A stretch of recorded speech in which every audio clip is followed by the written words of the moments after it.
Okay, good morning students. So in first lecture I told you that your subject, that is digital memory system, is divided in three part. First part of that subject is sequential circuit, second part is memory and third part is processor.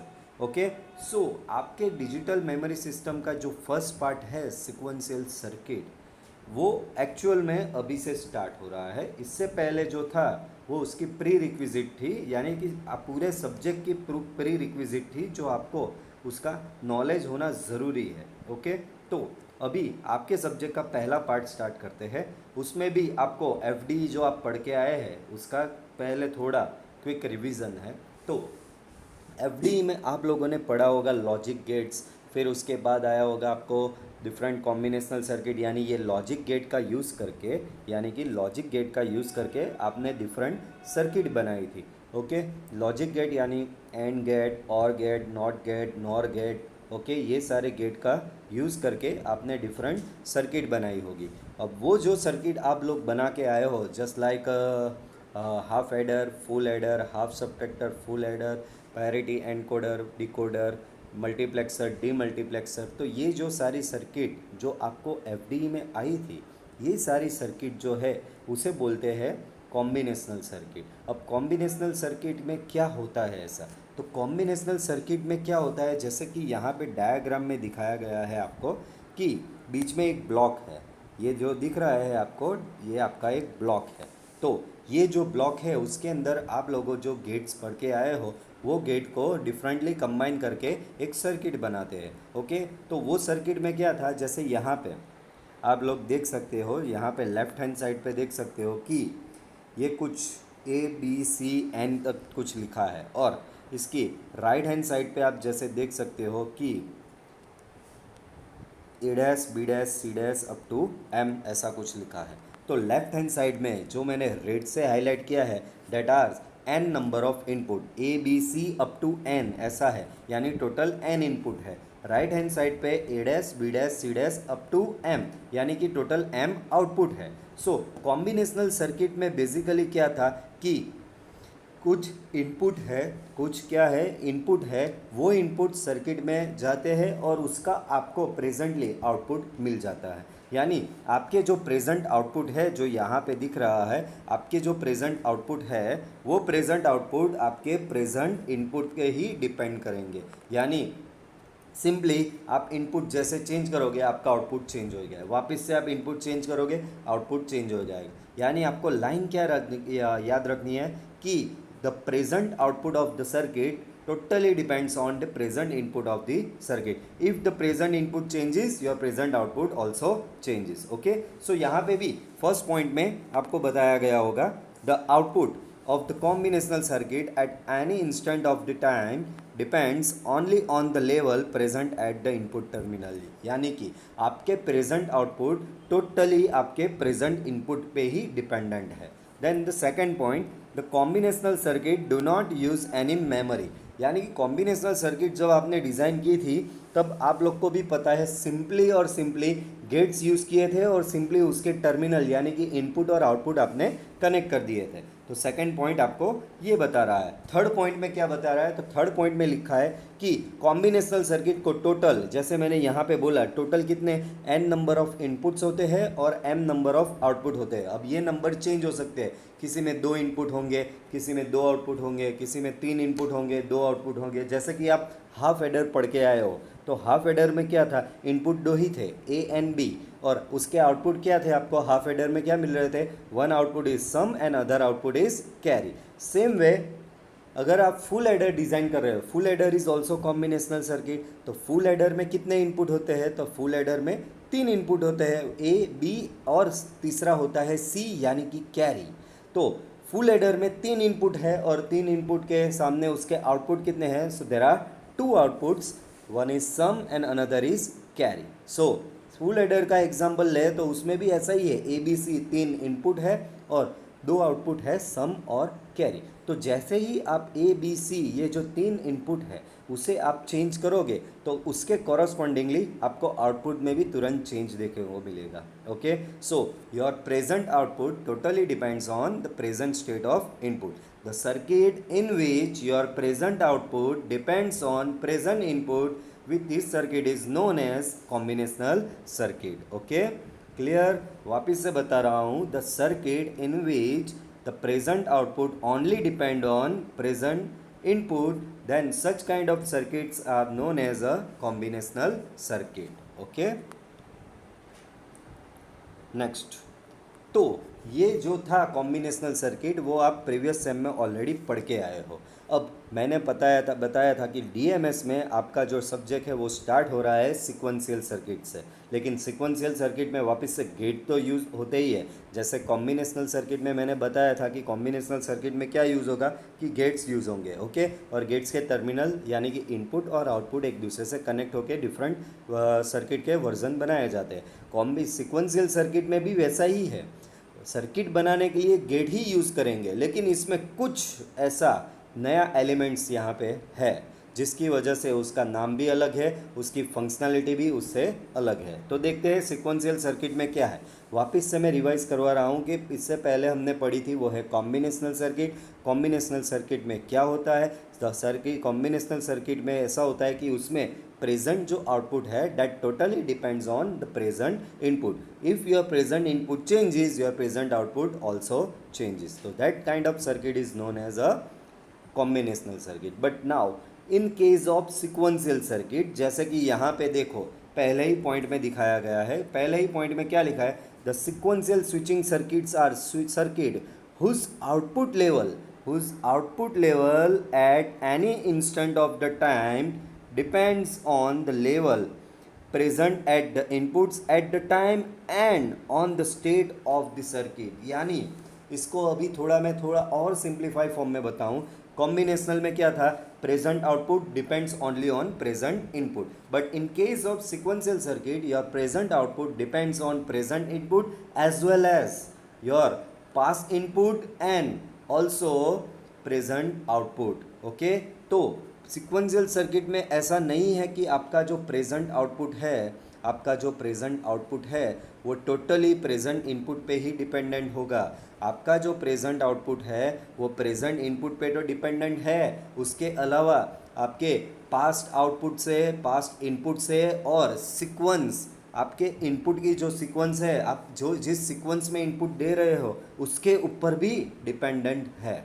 Okay, सो आपको दोनों में फ़र्क यहाँ पे पता चल जाना चाहिए. कॉम्बिनेशनल में क्या था, जो प्रेजेंट आउटपुट है वो प्रेजेंट इनपुट पे ही डिपेंडेंट है. In case of sequential circuit your present output it depend on present input as well as यहाँ पे जैसे बताया है स्टेट ऑफ द सर्किट, उसका मतलब भी आगे लिखा है on the prior input level condition, यानी कि उसके पास्ट इनपुट्स. ओके, ऐसा नहीं है कि सिर्फ प्रेजेंट इनपुट पे डिपेंडेंट है, लेकिन उसके पास इनपुट पे भी डिपेंडेंट है. यानी पास इनपुट पे डिपेंडेंट होगा यानी कि उसके पास आउटपुट पे भी वो डिपेंडेंट होगा. सो इन शॉर्ट आपको बता दूँ, कॉम्बिनेशनल सर्किट में जो आपका प्रेजेंट आउटपुट है वो प्रेजेंट इनपुट पे डिपेंडेंट है, और सिक्वेंशियल सर्किट में जो आपका प्रेजेंट आउटपुट है वो प्रेजेंट इनपुट पे तो डिपेंडेंट है, उसके अलावा वो पास्ट इनपुट, पास्ट आउटपुट और सीक्वेंस, आप इनपुट की जो सीक्वेंस है, जिस सीक्वेंस में आप इनपुट प्रोवाइड कर रहे हो उसके ऊपर भी डिपेंडेंट है. So that kind of circuit is known as a sequential circuit. Okay, तो next point, the past history is provided by the feedback from the output back to the input. अब आप बोलोगे सर आपने बोला कि sequential circuit में जो present output है वो प्रेजेंट इनपुट पे ऊपर डिपेंडेंट है. सर दैट इज़ ओके, लेकिन सर पास्ट इनपुट पे और पास्ट आउटपुट पे डिपेंडेंट है, वो कैसे होगा. तो अब यहाँ पे उसका पॉइंट यही दिखाया है, ये पॉइंट ध्यान से पढ़ो. क्या बताया है, the past history is provided by feedback from the output back to the input. यानी आपका जो एक आउटपुट आ रहा है वो आउटपुट यहाँ पे सिक्वेंशियल सर्किट में क्या करते हैं, जो आउटपुट आ रहा है उसको वापस इनपुट में दे रहे हैं. जो आपका आउटपुट आ रहा है उस आउटपुट को वापस से इनपुट में प्रोवाइड किया जाता है. इस तरीके से वो पास्ट आउटपुट और पास्ट इनपुट पे भी डिपेंडेंट है. ओके, चलो next point, made up of combinational circuit and memory element, यानी सिक्वेंशियल सर्किट में कॉम्बिनेशनल सर्किट यानी लॉजिक गेट का तो यूज़ किया ही होगा, लेकिन एक एक्स्ट्रा एलिमेंट दिया जाएगा और वो है मेमोरी एलिमेंट, जैसा यहाँ पे हाईलाइट किया है। ध्यान से देखो, मेमोरी एलिमेंट जैसा यहाँ पे बताया है कि सिक्वेंशियल सर्किट, जैसे कॉम्बिनेशनल सर्किट में सिर्फ गेट्स ही थे, लेकिन सिक्वेंशियल सर्किट में कॉम्बिनेशनल सर्किट यानी कि गेट तो है ही, लेकिन साथ में मेमोरी एलिमेंट्स भी प्रोवाइड किया जाता है। ये मेमोरी एलिमेंट्स ही आपको पास्ट इनपुट और पास्ट आउटपुट आपको प्रोवाइड कर रहा है, इसीलिए आपका प्रेजेंट आउटपुट पास्ट इनपुट और प्रेजेंट इनपुट दोनों के ऊपर डिपेंडेंट होता है, just because of this memory element present in the sequential circuit. So most important thing, ये पॉइंट आपको याद रखना है जो आपका कॉम्बिनेशनल सर्किट से अलग है। कॉम्बिनेशनल सर्किट में मेमोरी एलिमेंट नहीं था, उसमें ऐसा नहीं किया जाता था कि आउटपुट को निकाल के वापस इनपुट में ले जाते थे, but in case of sequential circuit we are collecting the output and connecting again it to the input, यानी कि सिक्वेंशियल सर्किट में आउटपुट को वापस से इनपुट में कनेक्ट किया जाता है। ओके, उसके लिए हमें क्या चाहिए, उसके अंदर मेमोरी एलिमेंट चाहिए, जैसा यहाँ पे बताया। ओके, नेक्स्ट उसके एग्जाम्पल, तो इसके एग्जाम्पल अभी आपको ये सब्जेक्ट में स्टडी करने हैं। ओके, ये जो एग्जाम्पल यहाँ पे मैंने बताया है, counters, shift register, serial adder, that all are the sequential circuit. अब ये सारी सर्किट हमें यही सब्जेक्ट में आगे आगे जाके चैप्टर में स्टडी करनी है। अभी आपको सिर्फ इसके एग्जाम्पल याद रखने के। काउंटर भी, जैसे कि कॉम्बिनेशनल सर्किट के एग्जाम्पल थे half adder, full adder, half subtractor, full subtractor, encoder, decoder, multiplexer, demultiplexer. Same way sequential circuit के एग्जाम्पल क्या होंगे, counter, shift register, serial adder, this are the examples of sequential circuit. Okay, अब उसका कुछ block diagram देख रहे हैं कि कैसे। तो आगे की स्लाइड में ही बताया था कि सिक्वेंशियल सर्किट क्या है। तो sequential circuit is equal to combinational circuit plus memory element. One more time, what is sequential circuit? Your sequential circuit is nothing but combinational circuit plus memory element. तो यहाँ पे कॉम्बिनेशनल सर्किट का तो block आ गया, ये आपका input आ गया, ये आपका आउटपुट आ गया। तो ये कॉम्बिनेशनल सर्किट थी जो आपने प्रीवियस सेमेस्टर में आप स्टडी करके आए हो। कॉम्बिनेशनल सर्किट में सिंपल यही स्ट्रक्चर था। ये बीच में जो है ब्लॉक, ये ब्लॉक आपका क्या इंडिकेट कर रहा है, आपकी कोई सर्किट है, ये आपका इनपुट है और ये आपका आउटपुट है। तो ये आप पढ़ के आए हो। ऐसी सर्किट को आप बोल रहे थे combinational circuit. That simply in that case your output simply depends on your present input. Input change होगा, आउटपुट चेंज होगा। तो ये आपकी कॉम्बिनेशनल सर्किट थी। बट अब ये सिक्वेंशियल सर्किट में नया क्या है, तो ये देखो, नया चीज़ ये है जो यहाँ पे आ गई एक्स्ट्रा। दिखा सबको क्या नई चीज़ क्या है यहाँ पे? That memory element. what we are doing, we are collecting the output that are connected to the memory element, and again memory element provided that output to the input, means combinational circuit को वो आप वापस provide करेगी। यानी कि simple language में बताऊं तो आपका जो आउटपुट है वो कलेक्ट होके वापस में इनपुट में जाएगा। यानी ये सिचुएशन को हम क्या बोलते हैं कि आपका जो प्रेजेंट आउटपुट है, आपका जो प्रेजेंट आउटपुट है वो प्रेजेंट इनपुट पे तो डिपेंड करेगा, लेकिन आपके पास्ट इनपुट पे भी डिपेंड करेगा, क्योंकि पास्ट आउटपुट यहाँ से निकल के वापस में इनपुट में जा रहा है। यहाँ पे इनपुट में वापस से जा रहा है, आपका पास्ट आउटपुट निकल के इनपुट में वापस जा रहा है। That's why we are calling that your present output is depend on present input as well as your past inputs. Okay, clear? So ये आपकी सिक्वेंशियल स्विचिंग सर्किट का सिंपल ब्लॉक डायग्राम हो गया। वापस से बता रहा हूँ, दोनों में फ़र्क क्या है मेमोरी एलिमेंट्स का। मेमोरी एलिमेंट्स क्या कर रहा है, आउटपुट का पार्ट फैच करके वापस से इनपुट में दे रहा है। ओके, तो यहाँ पे जो मैंने अभी एक्सप्लेन किया वही आपको बताया है। ओके, तो अब यहाँ पे लास्ट पॉइंट देखो, जैसे यहाँ पे मैं हाईलाइट कर रहा हूँ, this type of circuit uses previous input, output, clock and memory element. अब थोड़ा वापस से उसमें डिटेलिंग ऐड की। अभी तक हमने क्या पढ़ा थी, your present output is dependent on present input, your past input and past output, but also one more element is added and that is clock. यहाँ पे एक एक्स्ट्रा चीज़ आ जाएगी, क्लॉक, जो कॉम्बिनेशनल सर्किट में नहीं था। Clock signal means kind of square wave यानी ऐसा, जो यहाँ पे मैं ड्रॉ कर रहा हूँ इसे बोलते हैं स्क्वायर वेव। ओके, तो स्क्वायर वेव यहाँ पे आपको मिल जाएगा। ये स्क्वायर वेव आपको सिक्वेंशियल सर्किट में यूजुअली यूज़ करना है, उसे बोलते हैं क्लॉक। ये स्क्वायर वेव को हम क्या बोलते हैं, क्लॉक। Okay, clear. तो दोनों में वापस से आपको थोड़ा सा वापस से री इंट्रोड्यूस करवा देता हूँ कि दोनों में क्या था फ़र्क।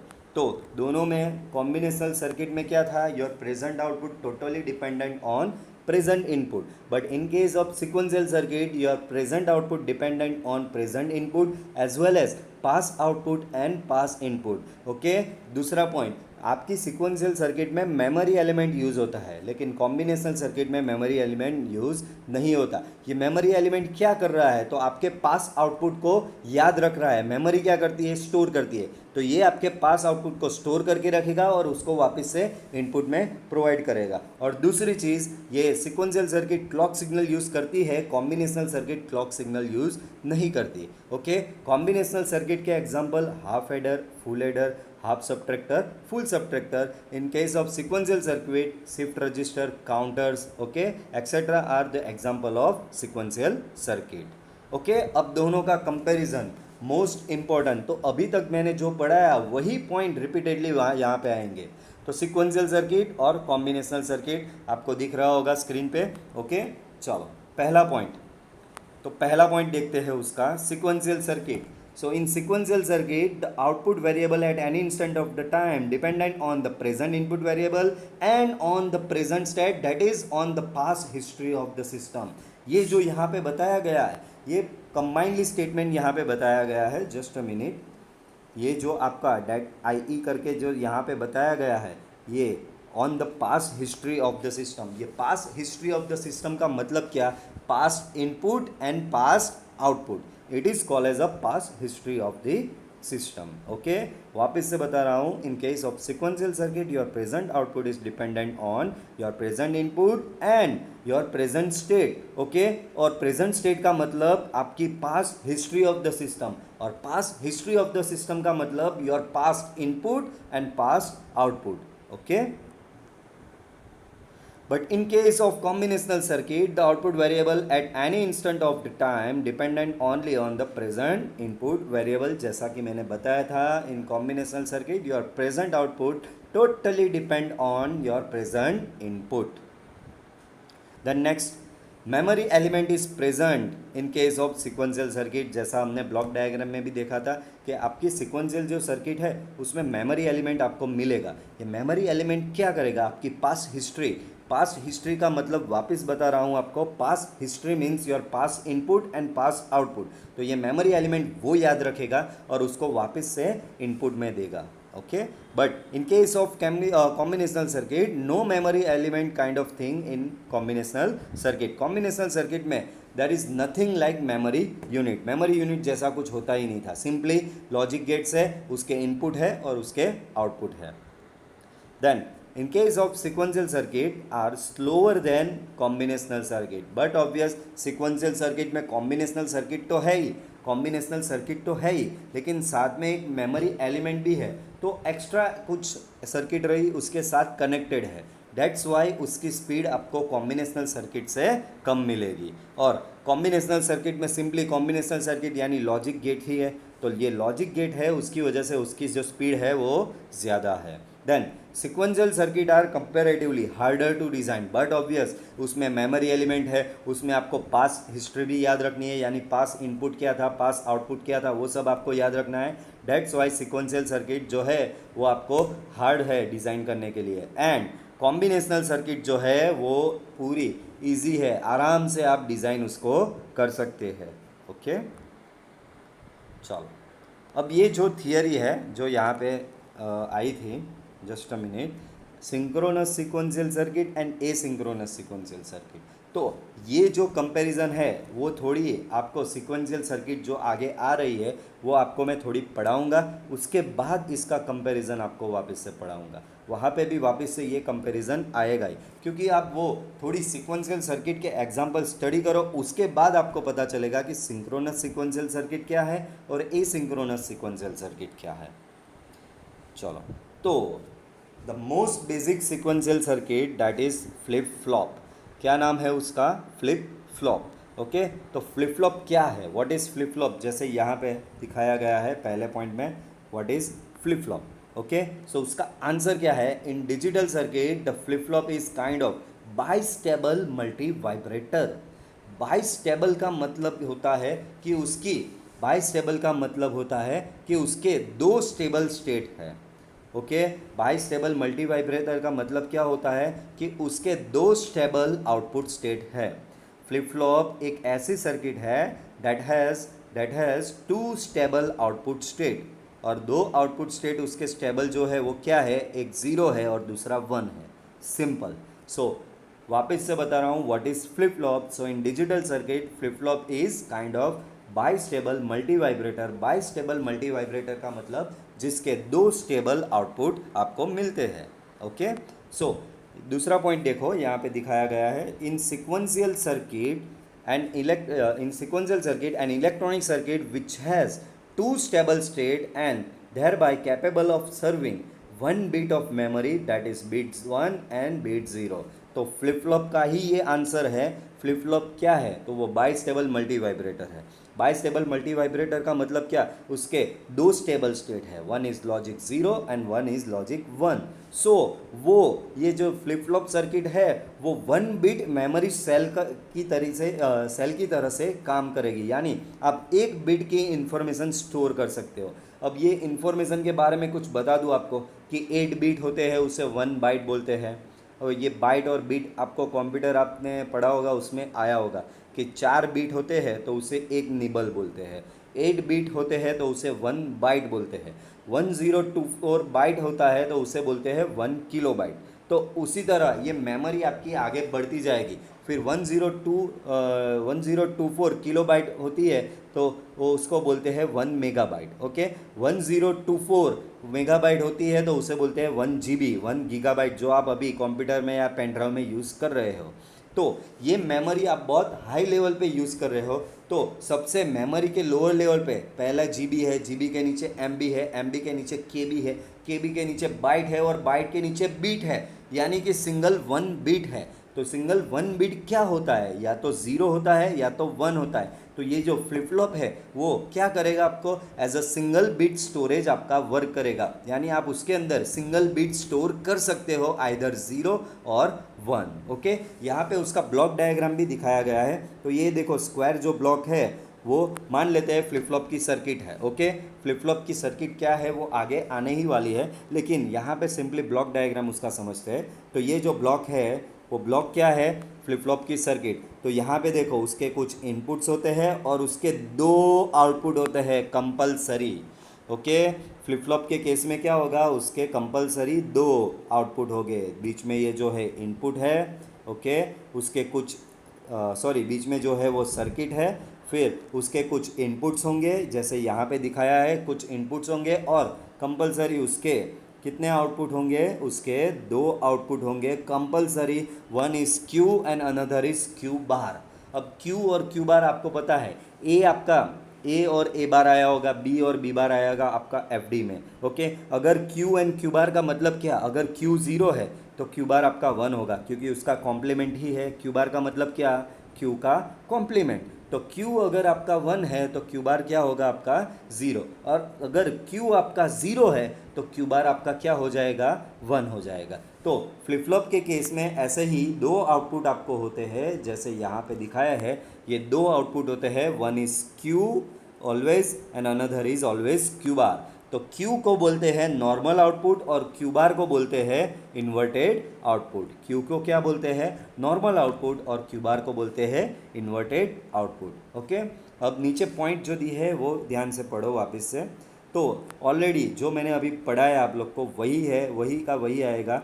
पहला पॉइंट क्या है? They have two stable condition and can be switched from one to another by appropriate input। यानी अभी मैंने बताया फ्लिप फ्लॉप को बाई स्टेबल मल्टी वाइब्रेटर क्यों बोलते हैं, क्योंकि उसके दो स्टेबल आउटपुट है, one is zero another is one. Okay, और ये दो आउटपुट है उसमें आप स्विच कर सकते हो, कभी जीरो आया कभी वन आया, जीरो वन, तो ऐसे आप स्विचिंग कर सकते हो। कैसे स्विचिंग करोगे, उसके अप्रोप्रिएट यहाँ पे जो इनपुट है वो इनपुट में चेंज करोगे तो आपका जो आउटपुट है ओके वो ज़ीरो और वन में चेंज होगा। नॉर्मली फ्लिप फ्लॉप के केस में याद रखो कि नॉर्मली जो आपका आउटपुट है वो क्यू ही कंसीडर होगा। वापस से बोल रहा हूँ, नॉर्मली आपका जो आउटपुट है वो आउटपुट क्यू के फॉर्म में ही डिनोट किया जाएगा।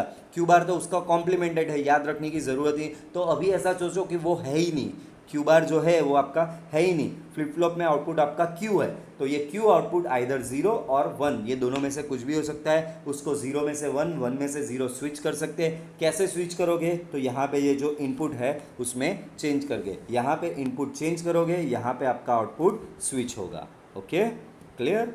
सो यहाँ पे वही बताया है, देखो they are one and zero, ये यहाँ पे ये देखो क्या बताया है, they are one and zero.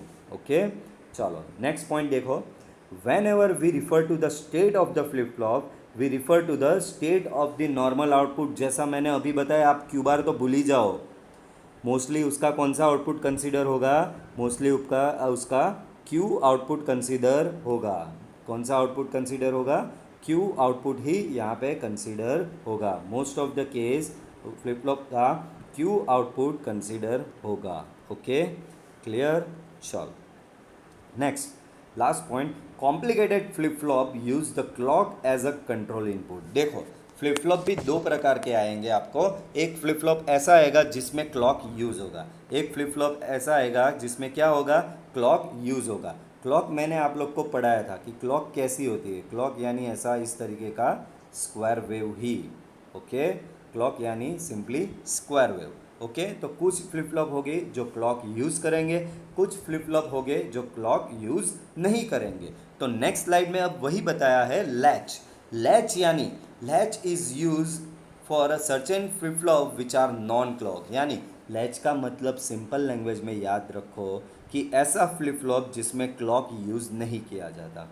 Latch means what, ऐसा फ्लिप फ्लॉप जिसमें क्लॉक यूज़ नहीं किया जाता। तो अभी से आप ऐसा ही याद रखोगे कि जिसमें क्लॉक नहीं है that is called as a latch, और जिसमें क्लॉक है that is called as a flip flop. So latch is a kind of, वो फ्लिप फ्लॉप का ही टाइप है, बट ऐसा फ्लिप फ्लॉप है जिसके अंदर क्लॉक नहीं है, उसे बोलते हैं latch. Okay, clear. Then next point, this flip flop latch on to one or zero. जैसा मैंने बताया कि फ्लिप फ्लॉप दो आउटपुट है, one is logic one and another is logic zero. अब यहाँ पे एक चीज़ आपको याद रखनी है, ये जो वन और ज़ीरो मैं बोल रहा हूँ कि फ्लिप फ्लॉप के दो, it is a by stable multi vibrator, यानी उसके दो स्टेबल स्टेट है। कौन से दो स्टेबल स्टेट है, logic zero and logic one. तो जो लॉजिक वन है उसको फ्लिप फ्लॉप की लैंग्वेज में बोलते हैं उसे सेट। लॉजिक वन को क्या बोलोगे, अभी आप ये पूरे सब्जेक्ट में थ्रू आउट आपको ये याद रखना है कि logic one means set and logic zero means reset. Okay, वापस से बता रहा हूँ, लॉजिक वन का मतलब क्या होगा यहाँ पे, logic one means set and logic zero means reset. Okay, logic one means set and logic zero means reset. Okay, तो ये लेक्चर में हम यहीं तक रखेंगे। नेक्स्ट लेक्चर में वापस से आगे कंटिन्यू करेंगे टाइप्स ऑफ फ्लिप फ्लॉप, और आपके सिलेबस का पहला फ्लिप फ्लॉप हम स्टडी करेंगे। जैसे यहाँ पे मैंने पूरे फ्लिप फ्लॉप का लिस्ट दिखाया गया है। सबसे पहला फ्लिप फ्लॉप नेक्स्ट लेक्चर में स्टार्ट होगा, एसआर फ्लिप फ्लॉप। ओके, तो आज तक जो पढ़ाया, आज के लेक्चर में जो पढ़ाया, आई होप कि नेक्स्ट लेक्चर में आप उसको थोड़ा स्टडी करके आओ, तो फ्लिप फ्लॉप आपको बहुत ही ईजीली समझ में आ जाएगा। ओके, तो good bye, see you in next lecture.